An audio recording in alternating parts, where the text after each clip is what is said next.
আপনারা তো শুনেছিলেন যে কি মনিরুদ্দিন ভাই ব্রেন হেমারেজ করে মারা গেছে, ইন্তিকাল করেছে।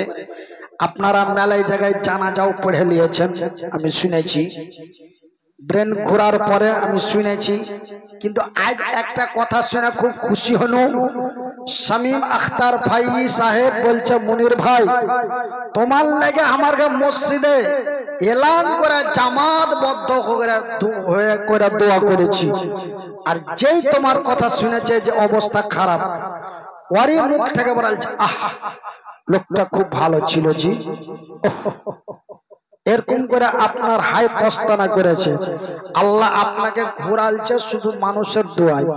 এত লোক আপনার জন্য দোয়া করেছে, কে জানি না।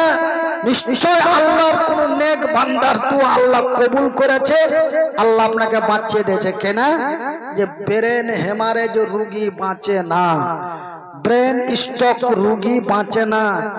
100টার মধ্যে 99টাই মারা যায়, তার মধ্যে একটা আপনাকে আল্লাহ বাঁচিয়ে দিয়েছে, বলেন আলহামদুলিল্লাহ। আমার যখন এলান করে তখন আপনারাকে শেখ সাহেব দিয়েছেন। এই যে শেখ সাহেব আমার পিছনে আছে, বলে দিয়েছেন যে কি মাওলানা মনিরুদ্দিন সাহাব ওই আগের মতো সুর তাল দিয়ে বক্তব্য দিতে পারবে না, ও কেটে কেটে কথা বলবে, আপনারা ওনার কথাগুলো শুনবেন, এই বলে উনি এলান করেছেন। মাহফিলে তাপসীরে কুরআন কানা তারা দেখিয়ে, মাহফিলে তাপসীরে কুরআন কানা যারা দেখিয়ে, মালিকে তো নূর মাকাতাব, মালিকে তো নূর মাকাতাব, একই রসমা দেখিয়ে, বদর কামিন बदर कामिन जी चमत्कार, बदर कामिन जी चमत्कार, जिसका उजाला देखिए नारे बदर कामिन, बदर कामिन जी चमत्कार, जिसका उजाला देखिए, महफिले तफसीर कुरान का नज़ारा देखिए, पारा पारा सूर सूरत, पारा पारा सूर सूरत, सम निराला देखिए, नारे तकबीर।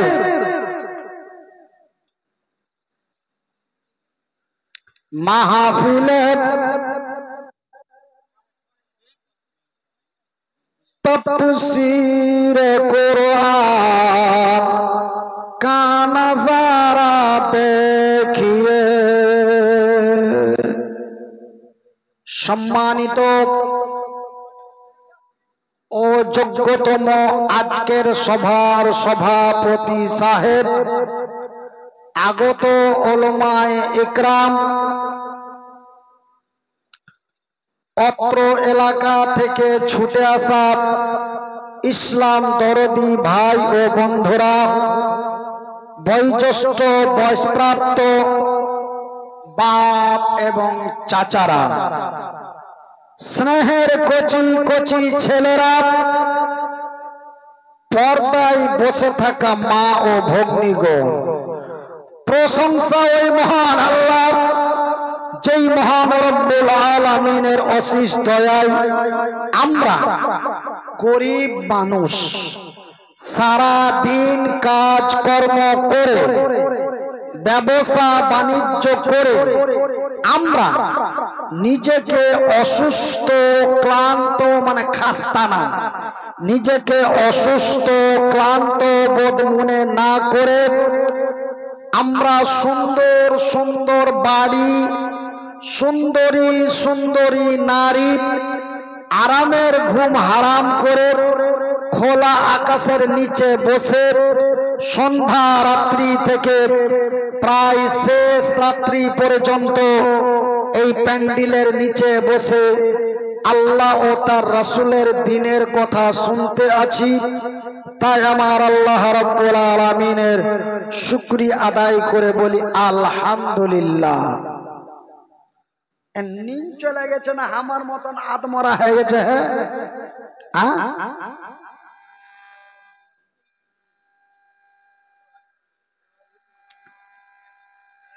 হাজি ভাই আপনারা নিন চলে গেছেন না হার মতন আদমরা হয়ে গেছেন? আমার কিন্তু আধখানি মরে গেছে, বাঁ দিকটা আমার শেষ। আপনার ঘে বিহারে বলে লাখুয়া, আর হার ঘে বাঙালে বলে প্যারালাইসিস, এবং ভাটিয়া ভাষায় বলে আদমরা। মানে আধখানি হার মরে গেছে, আধখানি জিন্দা হয়ে আছে। ওই লেগে আত্মর ফতরপি করতে পারি না। তো আপনারাকে তো ভালো রেখেছে, তাই আল্লাহর শুকরিয়া আদায় করে বলি আলহামদুলিল্লাহ। কি যে বলছে আমি কিছু বুঝতে পারি না। এটা কোনো কথা হলো? আর আল্লাহু আকবার মানে আল্লাহ সবসে বড়া। আর যদি এর মানে কি? इसका माने क्या है? इसका तर्जमा क्या है? अल्लाहु अकबर के माने तर्जमा है अल्लाह सबसे बड़ा है। इसका तर्जमा क्या होगा भाई? कोई अगर इसका तर्जमा कर देगा तो उसको 1 लाख रुपया इनाम दिया जाए इंशाअल्लाह। আল্লাহু আকবারের মানে হলো আল্লাহ বড়, আল্লাহ মহান। আর যদি মনে মনে মানে যে কি করে থেকে যান তবে এর মানেটা কি হবে? ওই জন্য বলছি স্পষ্ট ভাষায় বলেন আলহামদুলিল্লাহ। তারপরে পরেই আমাদের ধর্মের গুরু, ধর্মের নেতা, দো জাহানের নবী, নবী মুহাম্মদুর রাসূলুল্লাহ বলুন সাল্লাল্লাহু আলাইহি ওয়াসাল্লাম। তিনার প্রতি শত কোটি শান্তির ধারা বর্ষিত হোক। আল্লাহুম্মা সাল্লি আলাই, আল্লাহুম্মা বারিক। আমার ভাইরা, আমার বন্ধুরা, এটা আপনাদের বিহার রাজ্যের কাটিহার ডিস্ট্রিক্ট। যাই হোক, আমি এতটা কথা না বলে আমি বলতে চাই যে আপনাদের বিহারের সন্ধ্যা রাত্রি থেকে প্রায় শেষ রাত্রি পর্যন্ত আপনারা একটার পর একটা বক্তার বক্তৃতা শুনতে শুনতে রাত 3টা বাজিয়ে দিয়েছেন। এখন মানে যে কি লিচ্ছাকার এরকমের সময়, কিরকমের সময়, এরকমের সময়। এখন মৌলবি করে একটা, তো আপনারা শুনবেন আর একটা। তবে একটা কথা শুনেলেন, একটা লোক শোনেন, তাকরীর যদি শুনতে হয় তো ভালো করে শুনতে হবে, আর না হলে বাড়ি চলে যেতে হবে। বলে এটা কথা কেন কইলা মৌলভী সাহেব? মুনির ভাই এটা কথা কেন কইলা যে ওয়াজ ভালো করে শুনতে হবে, না হলে বাড়ি চলে যেতে হবে? শুনেন ভাই, ভালো করে যদি না শুনেন তবে হয়ে যাবে আলাদা। মৌলভী সাহেব তাকরীরে বলছে পিয়াজ লেনা দেনা হারাম है। क्या है? क्या लेना देना हराम है? पियाज लेना देना हराम है। वो रात 3টার পরে ওয়াজ শুনেছে, এবার বাড়ি গেছে সকালে। এবারকার বাড়ির মালিকটা বড় বলের মাছ নিয়েছে, তো গিথান কইছে হাজি এত বড় মাছ নিয়ে এলে, তো মাছ নিলে তো পুছ করলা না বাড়িতে কি আছে না আছে? তো কইছে পেজ যে নাই একটাও, কইছে পেজ যে নাই তো 1 কিলো পেজ গেলে নিতে পারলা না? রাতে ওই দিল্লি থেকে একটা বড় মাওলানা আসছিল। ওই বড় মাওলানা বলেছে যে পেঁয়াজ খানা হারাম হ্যায়। क्या खाना हराम है? माने मौलवी বলেছে পেঁয়াজ लेना देना हराम है, और ও নিন্ধের অবস্থায় ঢুলন অবস্থায় শুনেছে পেঁয়াজ খানা হারাম है। दिया विशाल झगड़ा, विशाल झगड़ा दो स्वामी स्त्रीते। हर के भाटिया भाषा बोले माइया मत नाকি, हर के भाटिया भाषाয় বলে মাইয়া মত। তো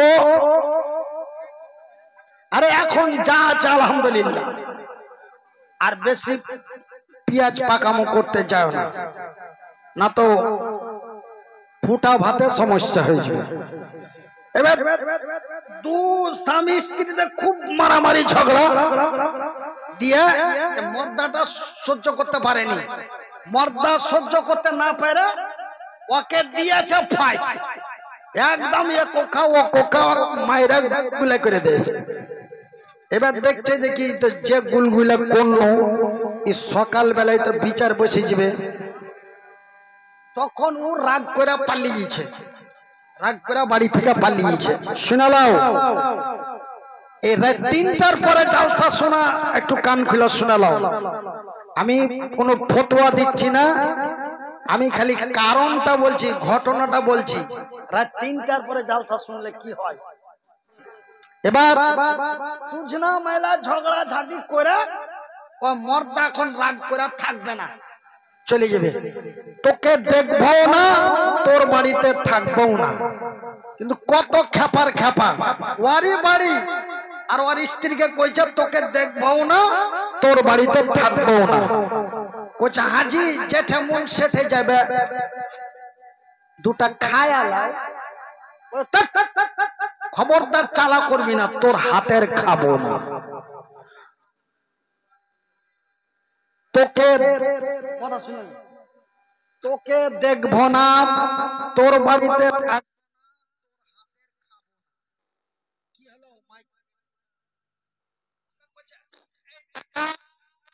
কিসের টাকা? কইছে আরে বেটা তুই যে রুটি খালি তো টাকা দিবি না। কইছে তুই খাওয়ার আগে কি কহেছিলি, রুটি দেওয়ার আগে কি কহেছিলি? কইছে আরে আমি কি বলবো, আমি বলেছি রুটি তরকারি, রুটি তরকারি। ও বেটা নিন্ধের অবস্থায় শুনেছে রুটি সরকারি। ই বলেছে রুটি তরকারি, আর ও শুনেছে রুটি সরকারি। জুত করে খায়া এমনি করে হাত মুছে নিয়েছে, দিয়া শুতে গেছে। ওই লাগা কইছি ভাই, দু কথা যদি শুনো তো চেতন হয়ে শুনো, আর না হলে ওই পেঁয়াজ लेना देना হারাম है, পেঁয়াজ খানা হারাম है। রুটি তরকারি শুনবে রুটি সরকারি। ওই লাগা বলছি যে একবার চিল্লিয়ে চেঁচিয়ে বলো নারে নারে। আশা করি নীল মেলায় দূরে চলে গেছে, প্যান্ডেলের বাহিরে। আর যদি 2 থেকে 3 বার কহি তবে গা পার হয়ে যাবে নীল। এবার কে ফের সিগারেট নিয়ে ব্যস্ত বা দেখছো? ও ভাবছে যে মৌলভী সাহেব এখন বয়ানে জমেছে, এদিকে আমরা সিগারেটে জমিয়ে দিই। কিন্তু জানে না যে কি টাওয়ার, সমস্ত টাওয়ার ফিট আছে। কে হাসছে, কে কার পাছায় চিমটি কাটছে, কে সিগারেট কইছে, সব নেটওয়ার্ক ক্যাচ করছে। এটা মারাত্মক নেটওয়ার্ক। কিন্তু আল্লাহর কারিশমা, যে নেটওয়ার্কটা একটু ফিজ হয়ে গেছিল 2 বছর আগে। ফিজ হয়ে যাওয়াতে একটু নেটওয়ার্কটা ডিস্টার্ব আছে। তবে তোমার দোয়ায়, আল্লাহর দয়ায় ফের নেটওয়ার্ক 3GB চলে এসেছে, আর 2GB বাকি আছে। এই 2GB আল্লাহর কাছে আশা করছি 2026 আস্তে আস্তে 5GB হয়ে যাবে ইনশাআল্লাহ। বলে ইনশাআল্লাহ। 5GB ছিল, দিয়ে পুরোটা হ্যাং হয়ে গেছিল। হ্যাং হয়ে যাওয়ার পরে আল্লাহ 2 বছরের মধ্যে আস্তে আস্তে 3GB ঘুরালছে। আর 2 জিবি বাকি আছে, দোয়া করবেন। আপনার কাছে দোয়া চাই, বিহারের মানুষ আমার জন্য খুব দোয়া করেছে, আপনার দোয়ায় আল্লাহর দয়ায় আল্লাহ আমাকে বাঁচিয়ে রেখেছে।